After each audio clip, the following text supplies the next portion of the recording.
Snehalaya silks. இங்கு ஒவ்வொரு புடவையும் ஸ்னேஹா தேர்ந்தெடுத்தது உங்களுக்காக. கரூர் எம்பி ஜோதிமணிக்கு சொந்த கட்சி, கூட்டணி கட்சி என எல்லா பக்கமும் எதிர்ப்பு அலை வீசி வருகிறது.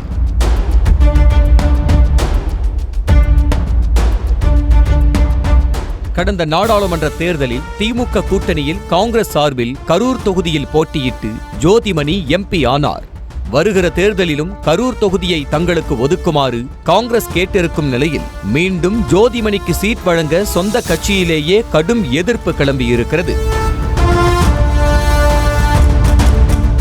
கரூர் மாவட்ட காங்கிரஸ் நிர்வாகிகள் கூட்டத்தில் நிறைவேற்றிய 5 தீர்மானங்களில் 3 தீர்மானங்கள் எம்பி ஜோதிமணிக்கு எதிரானதுதான்.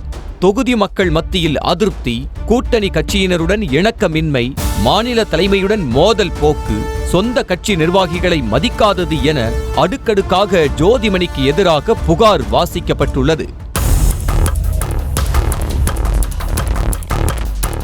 எம்பி ஜோதிமணிக்கு எதிராக சொந்த கட்சியினர் தான் கொந்தளிக்கிறார்கள் என்று பார்த்தால், சில நாட்களுக்கு முன்பு சென்னையில் நடைபெற்ற திமுக ஒருங்கிணைப்பு குழு கூட்டத்திலும் ஜோதிமணிக்கு எதிரான அதிருப்தி அலையை சுட்டிக்காட்டி கரூர் தொகுதியை காங்கிரசுக்கு ஒதுக்கக்கூடாது என போர்க்கொடி தூக்கியிருந்தனர் திமுக நிர்வாகிகள். கடந்த முறை எம்பி தேர்தலில் போட்டியிட்ட ஜோதிமணியின் வெற்றிக்கு முக்கிய காரணமே செந்தில் பாலாஜி ஆதரவுதான்.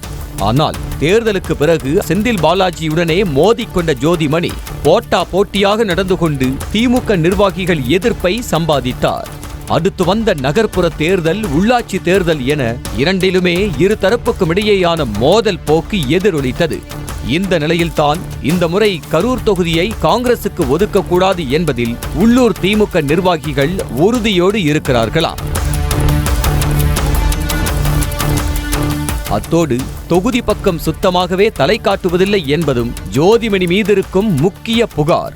அரசு நிகழ்ச்சியாக இருந்தாலும் சரி, கட்சி நிகழ்ச்சியாக இருந்தாலும் சரி, ஜோதிமணி ஆப்சென்ட் தான் என்பதும் நிர்வாகிகள் மத்தியில் எதிர்ப்பு அலை வீச காரணமாகும். கரூர் காங்கிரஸில் மாவட்ட தலைவர் சின்னசாமி தரப்பு மட்டும்தான் எம்பி ஜோதிமணிக்கு ஆதரவாக இருந்தது என்ற நிலையில் தற்போது மாவட்ட தலைவருடனும் ஜோதிமணிக்கு மோதல் ஏற்பட்டிருப்பதாக கூறப்படுகிறது. ஜோதிமணி தனக்கு சொந்தக்காரராக இருக்கக்கூடிய சின்னசாமி அவரிடத்திலேயே அவர் ஒழுங்காக நடந்து கொள்ள முடியவில்லை. அவரிடத்தில் விரோதத்தை சம்பாதித்துக் கொண்டார்கள். கட்சியினுடைய சில சம்பந்தமில்லாத நடவடிக்கைகளுக்கெல்லாம் அவரை தலையாட்ட சொன்னதன் காரணமாக முரண்பாடு ஏற்பட்டு அவரும் இப்பொழுது ஒதுங்கி கொண்டிருக்கின்றார்கள்.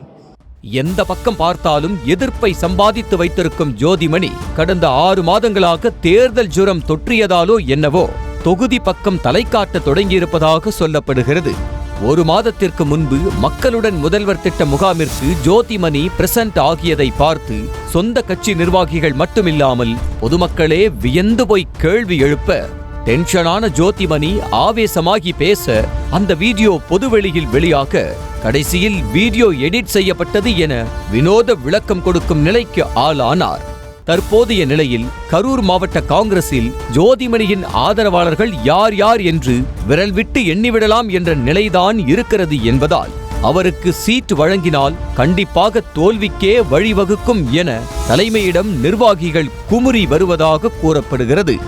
அப்படி ஒரு காங்கிரஸ் நிர்வாகி தனது இரத்தத்தாலேயே எழுதியதாக கூறப்படும் கடிதமும் வெளியாகியுள்ளது. ஆனால் டெல்லி காங்கிரஸ் தலைமையின் அனுசரணை இருப்பதால் தனக்குத்தான் சீட்டு என்று நம்பிக்கையுடன் காத்திருக்கும் ஜோதிமணியின் எதிர்பார்ப்பு பலிக்குமா, பகல் கனவாக மாறுமா என்பது போக போகத்தான் தெரியும்.